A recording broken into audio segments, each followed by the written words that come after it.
Hello! పొస్తాకి hair cutting చేపించాం. ఎలా ఉంది కటింగ్? సెట్ అయిందా? సాటర్‌డే కదా గుడికెళ్దాం అనిపించింది. మా ఇంటికి కొంచెం దూరంలో ఉన్న గుడికెళ్ళాం. ఎవ్రీ సాటర్‌డే ఇక్కడ స్పెషల్‌గానే ఉంటుంది. కానీ ఈ సాటర్‌డే గుడిలో చాలా స్పెషల్‌గా అనిపించింది. నేనైతే పెళ్లి కాకముందు దేవుడిని నమ్మేదాన్ని కాదు. ఇప్పుడైతే కొంచెం టైం దొరికితే చాలు గుడికెళ్ళాలనిపిస్తది. ఎందుకో తెలీదు గుడిలో ప్రశాంతంగా ఒక పాజిటివ్ వైబ్స్ వస్తాయి.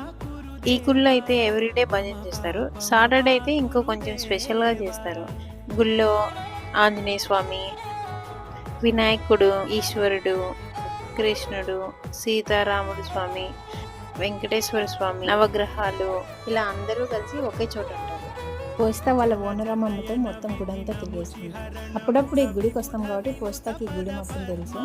ఇందుకు ఈరోజు స్పెషల్ ఏంటంటే ఇక్కడ శ్రీ సుబ్రహ్మణ్యేశ్వర స్వామి విగ్రహ ప్రతిష్ట జరుగుతుందంట. అందుకే ఇక్కడ ఇదంతా చేస్తున్నాను.